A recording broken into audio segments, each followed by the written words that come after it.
signe de noblesse est la maîtrise de soi. Et d'ailleurs, elle confère plus de dignité au roi que sa couronne. Et puis il y a un autre qui a dit aussi, toujours parlant de ce thème de la maîtrise de soi, peu d'obstacles résistent à l'homme, j'ai envie de dire et la femme, qui sait se maîtriser. Alors entrons dans le vif du sujet. Qu'est-ce que la maîtrise de soi ?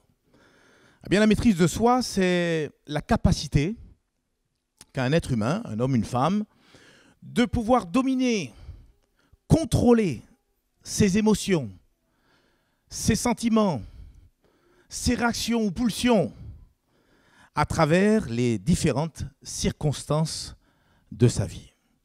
La maîtrise de soi, c'est aussi la capacité à bien, ne pas réagir dans la précipitation et sans réflexion préalable. Quand on parle de maîtrise de soi, on parle aussi, pour certains, de self-control, même de tempérance. Est-ce que nous sommes tempérants ? Est-ce que nous avons la maîtrise de soi ? Frères et sœurs, c'est une question à nous poser. Et je voudrais vraiment, ce matin, peut-être commencer par souligner l'importance pour chacun d'entre nous d'avoir de la maîtrise de soi-même au travers de notre marche chrétienne. La maîtrise de soi est une vertu qui est indispensable à notre vie chrétienne. Pourquoi ? Parce que d'une manière pratique, elle va concerner tout notre être. Nous avons besoin constamment de maîtrise de soi, par exemple au niveau de notre corps. Et juste pour donner un exemple, au niveau de la langue. Savoir maîtriser notre langue. Qui, vous le savez, c'est vrai, un petit membre, tout petit. Je ne vais pas vous demander de tirer la langue ce matin. Mais c'est un petit membre, mais qui, en retour, est difficilement maîtrisable. Et on a l'épître de Jacques, dont l'auteur s'est exprimé de la manière suivante, de Jacques chapitre 3 et le verset 2. Un premier verset, j'aimerais vous lire ce passage dans la version Parole vivante. Et il nous est dit ensemble, on va le lire, Jacques chapitre 3 et le verset 2. Je vous laisse peut-être le lire avec votre propre Bible, avec peut-être votre propre version. Souvent, c'est la version Louis II que nous utilisons. Celle-là est aussi intéressante. Donc, nous lisons ensemble Jacques chapitre 3, verset 2. « Chacun de nous fait des fautes sur bien des points et de bien des manières. Celui qui ne commettrait jamais de faute dans ses paroles serait un homme parvenu à l'état d'adulte. » Il y a d'autres versions qui disent ce serait un homme ou une femme parfait ou parfaite, capable de maîtriser aussi son corps tout entier. Et je nous pose cette question, y a-t-il un tel homme ou une telle femme dans cette salle ? S'il vous plaît, levez la main, que je puisse vous repérer. Soyons honnêtes, il n'y a pas d'homme parfait. Pourquoi ? Parce qu'en tout cas, on a cette langue qui est difficilement maîtrisable. D'ailleurs, l'apôtre Jacques dira toujours dans ce même épître qu'aucun homme ne peut dompter la langue. Et d'ailleurs, c'est pour ça qu'il y a un psalmiste, il me semble c'est David, qui le dit dans l'un de ses psaumes. Il dit « Ô Seigneur, mets une garde à ma bouche ».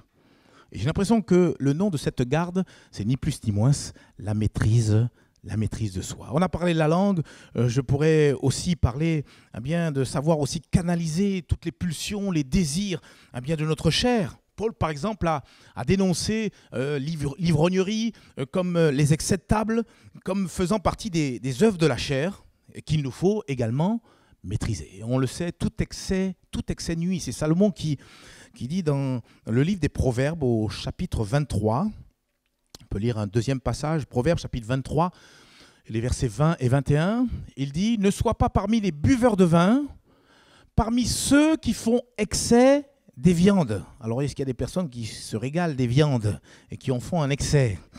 Verset 21, « Car l'ivrogne et celui qui se livre à des excès s'appauvrissent, et l'assoupissement fait porter des haillons. » On a besoin de la maîtrise de soi au niveau de notre corps. Mais aussi, on a besoin de la maîtrise de soi concernant nos sentiments et également nos émotions. Et je le dis, que d'erreurs commises, que de péchés commis, que de dommages ont été causés juste à cause d'un manque de maîtrise de nos sentiments et de nos émotions. Et là aussi, je pourrais prendre l'exemple classique, c'est celui de la colère. Qui ne s'est pas, à un moment donné, emporté par ce sentiment de colère qui a fait après, par la suite, tellement et tellement de dégâts. C'est l'apôtre Paul qui, en parlant de la colère, va dire la chose suivante, Éphésiens chapitre 4, les versets 26 et 27. Éphésiens chapitre 4, les versets 26 et 27. Je vous laisse aussi le temps de chercher ce passage qui est intéressant et qui nous révèle des vérités au travers de ces deux versets. L'apôtre Paul dit « Si vous vous mettez en colère, ne péchez point. Que le soleil ne se couche pas sur votre colère. » Et puis verset 27, donc le verset suivant, « Et ne donnez pas accès au diable. » Et déjà dans ces deux versets, on voit déjà deux révélations qui sont importantes pour nous. Premièrement, par rapport au verset 26, la colère n'est pas un péché. Est-ce que vous le saviez ça? Mais par contre, si nous laissons libre cours à cette colère, si nous ne savons pas la canaliser, finalement, si nous ne savons pas la maîtriser, effectivement, cette colère peut devenir péché. Et puis la deuxième vérité, on le voit au travers de ce verset 27, il nous est dit, ne donnez pas accès au diable. Autrement dit, une colère qui n'est pas maîtrisée, une colère dont on laisse libre cours, et donc la furie est capable d'être une porte grande ouverte, et même une porte entrouverte pour le diable. Et des exemples, il y en a tellement dans la Bible. Il y en a tellement, même autour de nous. C'est pas sur mes notes, mais je me rappelle de ce jeune homme, un adolescent, qui fréquentait notre église. Ça se passait sur Toulouse.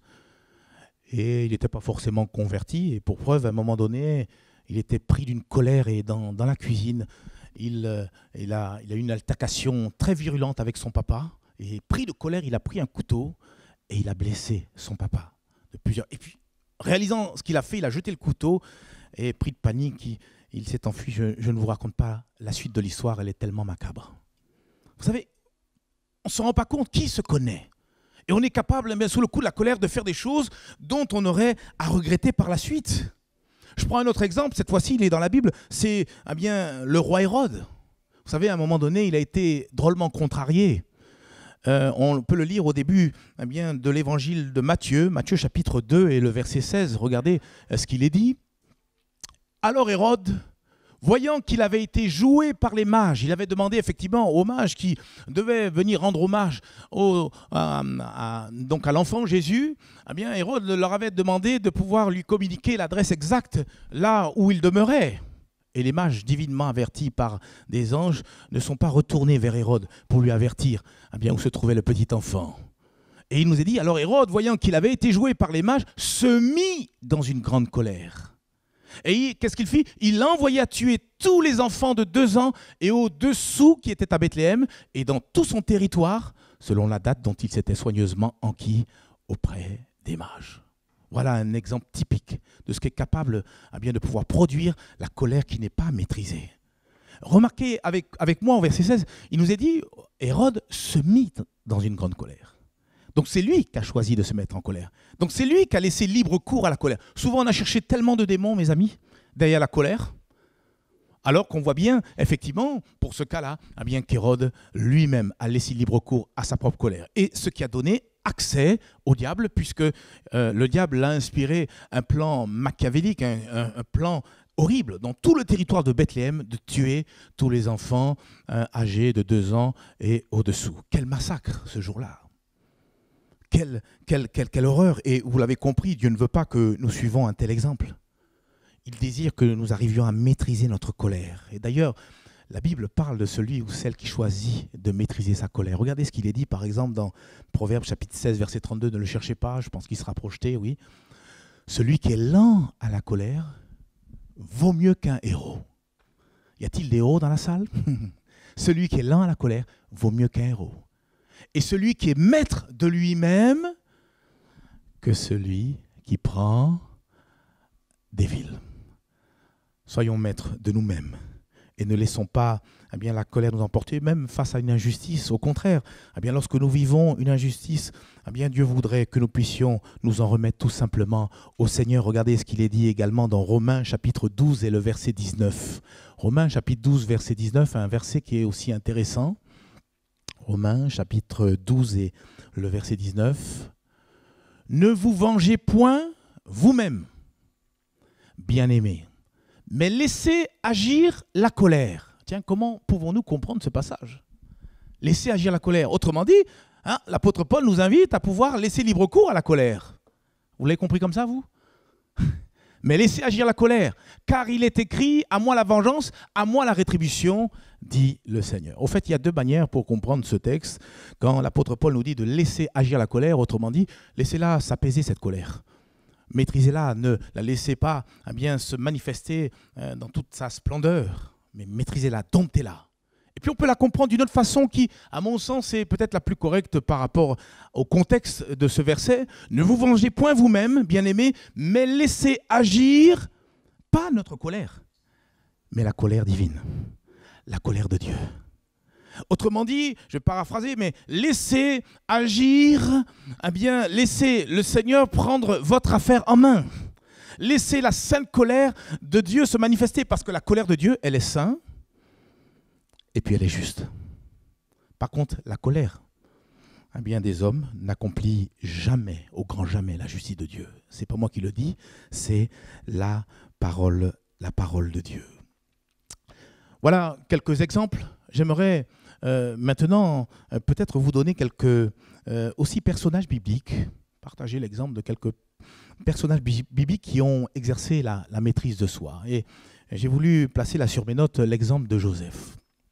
Nous connaissons tous le parcours de notre ami Joseph. Joseph avait beaucoup de frères et vous savez le drame familial qui s'est passé à un moment donné puisque ses frères l'ont livré aux marchands d'esclaves. Vous pourrez relire toutes ces choses dans Genèse, tous les chapitres 42 à 45. Quelle histoire, quelle épopée! Joseph qui a été livré, vendu par ses propres frères, et puis on découvre par la suite, au fil des années, bien que Dieu a fait grâce à Joseph et l'a élevé à la 2e place de tout bien le royaume égyptien. Il était le numéro 2, on allait dire le gouverneur ou le premier ministre de toute l'Égypte. Et puis un jour, Dieu permet, par les circonstances, bien qu'il se trouve face à ses frères. Ces derniers ne le reconnaissent pas, mais lui voit bien et reconnaît bien ses frères. Et je me dis avec vous qu'à ce moment-là, il avait toutes les raisons du monde pour pouvoir laisser libre cours à sa colère. Il avait là la possibilité de manifester une forme de vengeance à l'égard de chacun de ses frères. Il pouvait par exemple les torturer, je ne sais pas, ou même voir les faire mourir. Mais il n'a rien fait de tout cela. On connaît cette histoire, Joseph au contraire. Il a choisi de maîtriser en lui tout désir de vengeance. Mieux encore, vous le savez, il a pardonné ses frères. Et je crois que c'est un exemple que nous devons suivre. Vous savez, on peut être chrétien et puis avoir été blessé, offensé au plus profond de nos cœurs. Et Dieu attend que nous puissions avoir les bonnes réactions pour pouvoir ressembler à Joseph et pouvoir dire, Seigneur, je m'en remets à toi. C'est toi le juste juge. Mais je ne veux pas laisser libre cours à ma colère et encore moins donner accès au diable. Frères et sœurs, quand nous laissons le diable s'en mêler, c'est le début de la fin. L'exemple que je pourrais également mettre devant nos yeux, c'est celui du Seigneur Jésus. C'est lui qui nous rassemble en cet instant. Et croyez-moi, durant tout son ministère terrestre, combien de fois il a usé de maîtrise de soi? Combien de fois il s'est retenu? Lui, le créateur de toutes choses, lui, Dieu, il est l'égal même de Dieu, il a marché sur la terre des hommes. Mais combien d'offenses il a reçues, on lui a craché au visage, vous le savez. Est-ce qu'on vous a déjà craché au visage? C'est pas évident, hein? Et là, il n'y a pas chrétien ou pas, etc. C'est pas évident, l'offense, elle est là. On lui a craché au visage. On l'a frappé. On s'est moqué de lui. On l'a flagellé. Mais Jésus, en tout cela, n'a jamais rendu le mal. Il aurait pu dire pour œil, dent pour dent. Mais ce n'est pas ce qu'il a enseigné à ses disciples. Il a dit au contraire, bénissez vos ennemis, priez pour eux. Et Jésus a manifesté l'amour. Et je crois quel enseignement pour nous, si on pouvait même retenir juste ça et le mettre en pratique, nous serions les plus heureux du monde. 1 Pierre chapitre 2, du verset 20 au verset 23. Là aussi, j'aimerais vous lire ce passage dans la version Parole de vie. 1 Pierre chapitre 2, du verset 20 au verset 21. En effet, si vous avez fait le mal, quel mérite avez-vous à supporter les coups? Mais par contre, si vous souffrez avec patience, quand vous avez fait le bien, c'est une belle chose devant Dieu. Verset 21, Il nous est dit, oui, c'est à cela que Dieu vous a appelé. Le Christ aussi a souffert pour vous. Il vous a montré le chemin pour que vous suiviez ses traces. Verset 22, lui, il n'a pas fait le mal. Il n'a jamais trompé personne. Et enfin, lui, quand on l'a insulté, il n'a pas rendu insulte. Quand il a souffert, il n'a menacé personne. Mais il a mis sa confiance en Dieu qui juge avec justice. Et Jésus, par la bouche de l'apôtre Pierre, nous invite à pouvoir faire de même. C'est important. Vous savez, il y a le côté théorique de la vie chrétienne et puis il y a surtout le côté pratique. Et je crois que pour réussir avec Dieu, pour s'épanouir en Jésus, pour marcher de victoire en victoire, Dieu nous attend bien sur le terrain de la mise en pratique de sa parole. Et c'est là bien que nous sommes victorieux et que nous serons bénis en retour. Est-ce que vous vous rendez compte qu'à un moment donné, le Seigneur Jésus, on lui a même giflé? Est-ce que vous avez lu cette histoire dans la Bible? À un moment donné, Jésus qui comparait devant le souverain sacrificateur, et puis ce dernier lui pose une question, et lui, il répond tranquillement, gentiment, et puis il y a un huissier qui vient et qui le gifle. On peut lire cette histoire dans Jean chapitre 18, du verset 19 à 21, on va le lire ensemble. Peut-être nous imprégner et nous rappeler que oui, il était parfaitement homme, mais il était parfaitement Dieu à ce moment-là. J'ai pensé à cet homme, cet huissier dont on ne connaît pas le nom. Je veux croire, je veux vraiment espérer qu'il ait eu, même dans ses derniers instants sur terre, l'occasion de se repentir. Le souverain sacrificateur interrogea Jésus sur ses disciples et sur sa doctrine. Jésus lui répondit, « J'ai parlé ouvertement au monde. J'ai toujours enseigné dans la synagogue et dans le temple, où tous les Juifs s'assemblent. Et je n'ai rien dit en secret. Pourquoi m'interroges-tu ? Interroge sur ce que je leur ai dit, ceux qui m'ont entendu.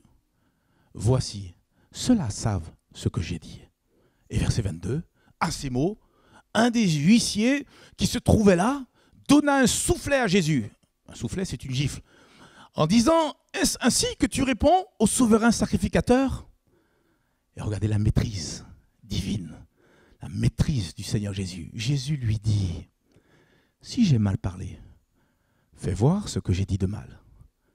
Et si j'ai bien parlé, pourquoi me frappes-tu » Frères et sœurs, allez, plongeons-nous dans cette histoire. Au même mieux, prenons la place de Jésus. Honnêtement, quelle aurait été notre attitude? Oh, chacun doit parler pour sa part. Hein? Quelle aurait été notre attitude honnêtement? Ah, c'est pas évident. Hein? On aurait là, comme rongé notre frein, prêt à pouvoir bondir. Alors là, c'est vrai, œil pour œil, dent pour dent. Et puis, quelqu'un va même tordre l'essence de l'écriture en disant « il y a plus de joie à donner qu'à recevoir ». Qu'est-ce qu'on aurait fait? Eh bien, à la place du Seigneur Jésus. En tout cas, quel bel exemple de maîtrise de soi. Seigneur, je veux te ressembler en tout point. Je veux te ressembler en tout point. Et vivre cette maîtrise de soi. Il est donc important, frères et sœurs, que nous puissions rechercher à pouvoir développer la maîtrise de soi au dedans de nous. Et par nous-mêmes, c'est certainement difficile à faire, mais le Saint-Esprit qui est venu habiter en nous est celui qui se propose de nous aider. Est-ce que vous le savez mieux que moi, l'un des fruits de l'Esprit, c'est la maîtrise de soi, la tempérance. Il nous est dit, on peut relire ce magnifique passage de la Bible, Galates, chapitre 5, et les versets 22 et 23. Juste le verset 22, ça suffira. La Bible dit, mais le fruit de l'Esprit, c'est quoi? Allez, aidez-moi. L'amour, tout va bien.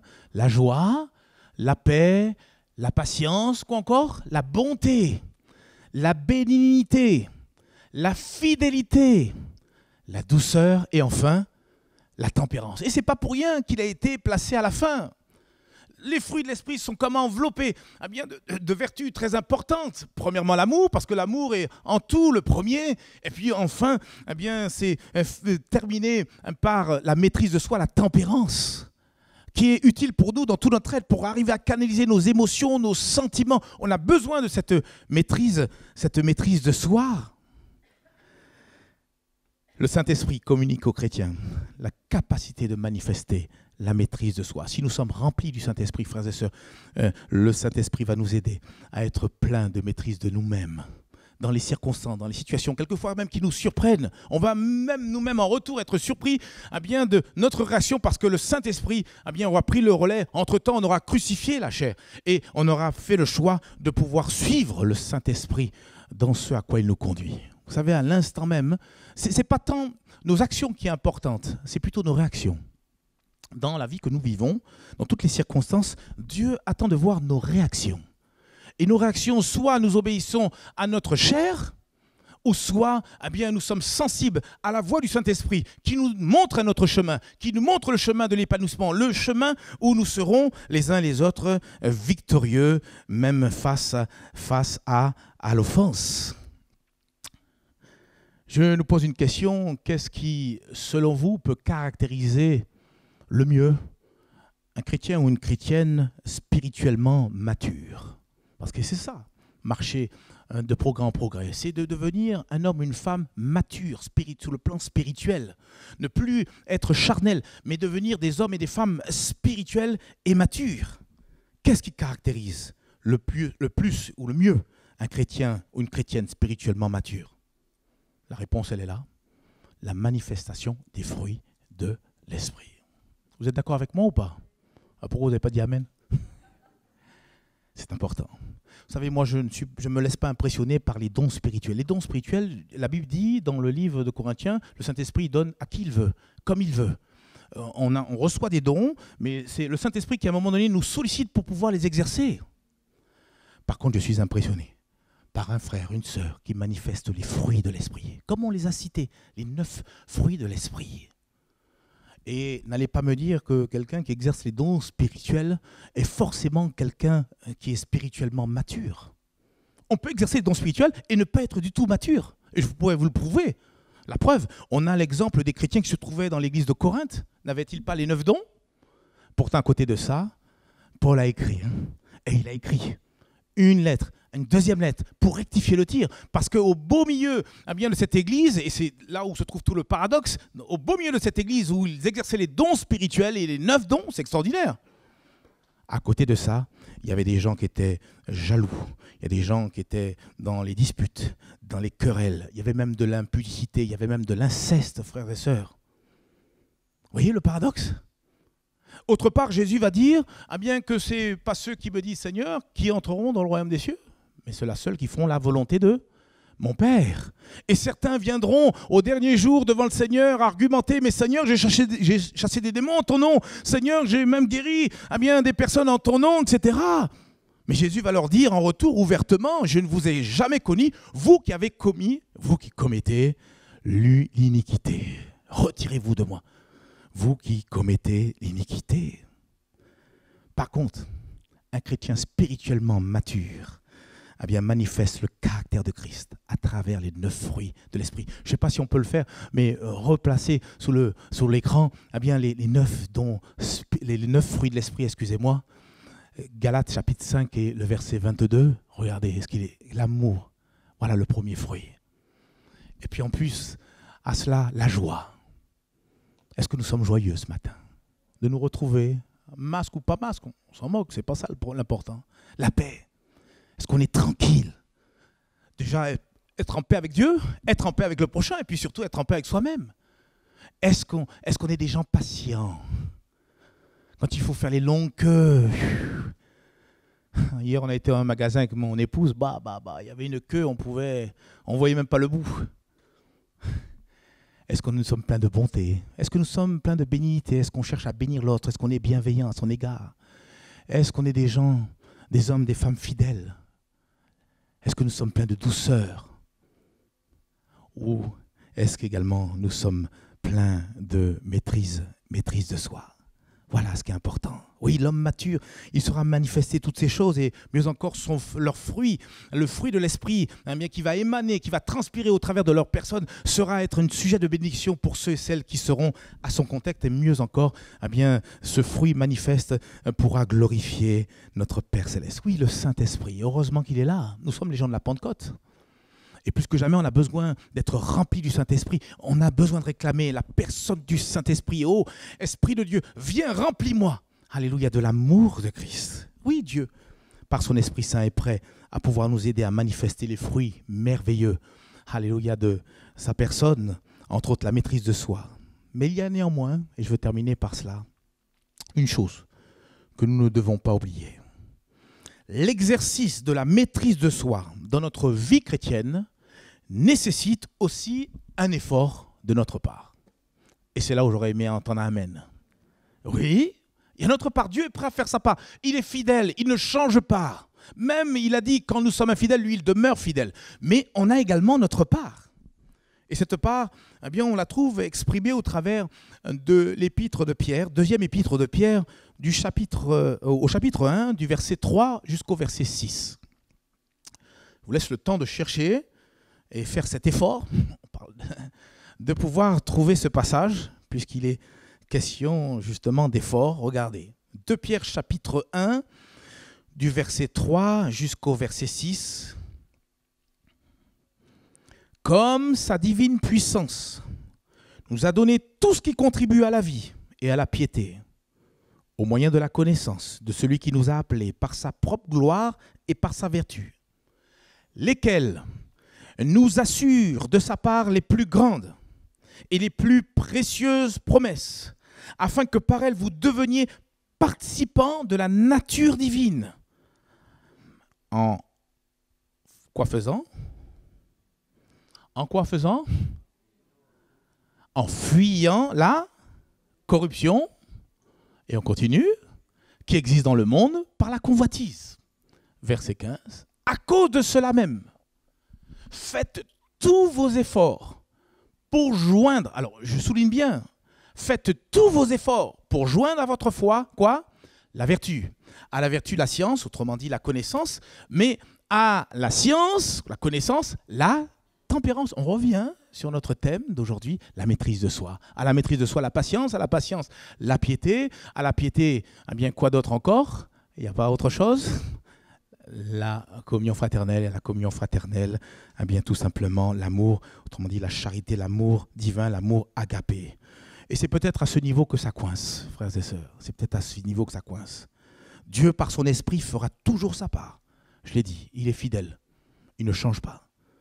Mais à notre niveau, est-ce que nous sommes prêts ? Et est-ce que nous sommes toujours disposés à faire notre part ? Quelle est cette part ? On la lit, je l'ai insisté dessus. Faites tous vos efforts. Et l'effort dont il est fait mention ici, c'est juste, eh bien, cela fait appel à notre volonté. Est-ce que nous voulons, oui ou non, faire des progrès au niveau de la maîtrise de soi ? Ou est-ce qu'on va continuer à chercher des excuses devant Dieu en disant, moi c'est ma nature, moi je suis un gars très impulsif, moi je suis ceci, cela ? Ou est-ce qu'on va accepter, et c'est là où réside aussi notre effort, eh bien, de nous soumettre à la volonté de Dieu ? Parce que pour obéir à Dieu, il y a un effort de notre part. Dieu, je l'ai dit, fera sa part. Mais notre part, aussi, si infime soit-elle, eh bien, elle est importante et indispensable si nous voulons voir la maîtrise de soi se développer en nous. Il s'agit pour nous de faire notre part, et Dieu fidèlement fera la sienne. Et un exemple parmi tant d'autres, quelqu'un qui a plus que fait des efforts, c'est notre ami l'apôtre Paul, cet homme qui a été complètement transformé par Dieu, alors qu'il partait bien arrêter des chrétiens. Il a été arrêté sur le chemin de Damas, et là, une vision, le Seigneur qui se révèle à son cœur. Cet homme a été littéralement transformé, et il encore nous exhorte au travers de toutes ces épîtres. Et il dit, entre autres, dans 1 Corinthiens, chapitre 9 et le verset 27,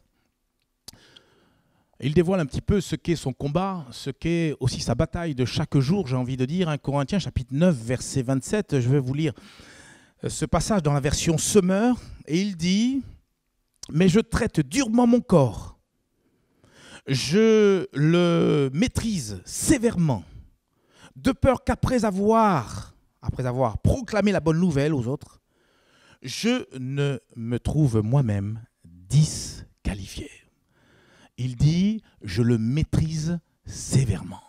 Une autre version, la version Louis II, dit « Je traite durement mon corps ». C'est quand même assez fort. Mais ça ne veut pas dire que l'apôtre Paul était là avec un fouet à se flageller ou à bien se faire subir donc des sévices. Non. Mais il s'appliquait d'une manière ferme à pouvoir toujours maîtriser, alléluia, ses pulsions, maîtriser son corps avec toutes ses convoitises, afin que, eh bien, il ne soit pas lui-même disqualifié. Il tenait en bride, il maintenait sous son contrôle, eh bien, son corps. Et nous aussi, on a besoin de mettre, eh bien, sous le contrôle du Saint-Esprit, eh bien, tout notre être tout entier. C'est ce que veut dire l'apôtre Paul autre part quand il dit « j'ai crucifié la chair ». C'est ça. Ne pas permettre, ne pas écouter eh bien, ces pulsions, ces émotions, et ne pas laisser libre cours, par exemple, comme on l'a dit tout à l'heure, à la colère. Mais tout cela, le crucifier avec Christ sur la croix, afin que nous puissions renaître spirituellement dans cette vie mature avec notre Seigneur Jésus-Christ. Nous devons donc maîtriser notre corps et tout faire pour le soumettre à la volonté divine. Que dire en conclusion ?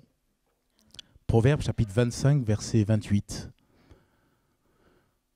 Comme une ville forcée et sans muraille, ainsi est l'homme qui n'est pas maître de lui-même. Une personne qui n'a pas de maîtrise d'elle-même, elle est sans défense. Voilà ce que dit le texte. Elle est vulnérable face aux diverses sollicitations, tant extérieures qu'intérieures, parce que quelquefois, eh bien, les émotions, tout ça, ça vient de l'intérieur.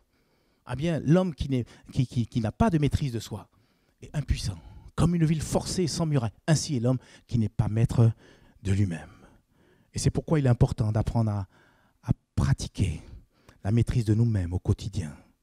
En face, et peut-être face donc à ce défi, il faut être honnête, nous sommes bien impuissants, mais par contre le Saint-Esprit, lui, eh bien, se propose de nous aider, nous assister.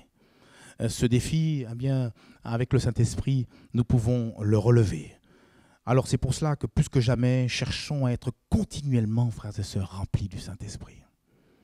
Les mardis, nous avons commencé, donc mardi dernier, certainement, eh bien, à un moment donné, on prendra le temps de pouvoir rechercher, eh bien, être remplis les uns les autres du Saint-Esprit. Il y a peut-être des personnes qui n'ont pas encore été baptisées dans le Saint-Esprit. Il faut qu'on ait cette soif pour que réellement nous soyons imbibés de toute la personne du Saint-Esprit. Car quand je suis imbibé de la personne du Saint-Esprit, je manifeste la nature, le caractère même de Christ au travers des fruits de l'Esprit. Frères et sœurs, que Dieu nous aide à comprendre ce message ce matin, qui est très simple, mais Dieu, comme je l'ai dit, nous attend eh bien, à la mise en pratique, que nous puissions être des hommes et des femmes qui sont connus et réputés pour eh bien, savoir maîtriser leur être tout entier. Et cela, c'est faisable, c'est possible si eh bien, nous nous laissons conduire par le Saint-Esprit. Peut-être un passage que j'aurais pu lire également, c'est, et on va terminer par cela, Galates chapitre 5, versets 16 et 17. Galates chapitre 5, versets 16 et 17, et puis après quoi nous allons prier. La Bible dit, Galates chapitre 5, versets 16 à 17, « Je dis donc, marchez selon l'esprit et vous n'accomplirez pas les désirs de la chair. Car la chair a des désirs contraires à ceux de l'esprit et l'esprit en a de contraires à ceux de la chair.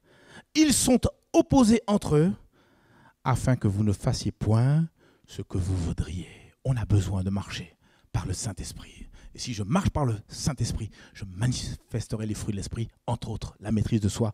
Prions ensemble le Seigneur, frères et sœurs. Seigneur, tu nous instruis, tu nous enseignes. Seigneur, Père, tu as dit par la bouche de ton Saint-Fils, soyez donc parfaits, comme votre Père Céleste est parfait.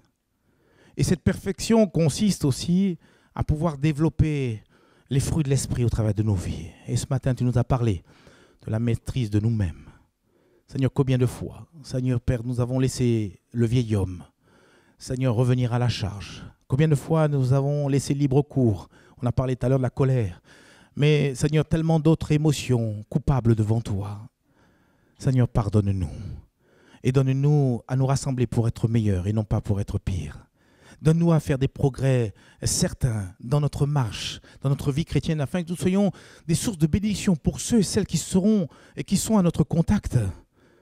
Mais donne-nous aussi, Seigneur Père mon Dieu, à manifester, à mettre en pratique, Seigneur mon Dieu, tes commandements, pour que nous soyons, Seigneur Père, nous puissions glorifier ton saint nom au travers de nos vies. Seigneur Père, tu vois peut-être ceux, celles qui ont des difficultés au niveau de la colère ou d'autres domaines et qui ont besoin de maîtrise d'eux-mêmes. Je te prie dans ta grâce de les assister, de les aider, de les libérer de toute forme d'excès, de leur donner une vie équilibrée, une vie modérée, une vie tempérée.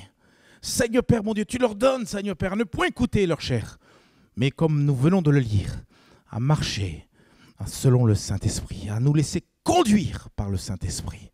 Je te le demande, Père, dans le nom précieux de Jésus, pour la seule gloire de ton nom. Amen.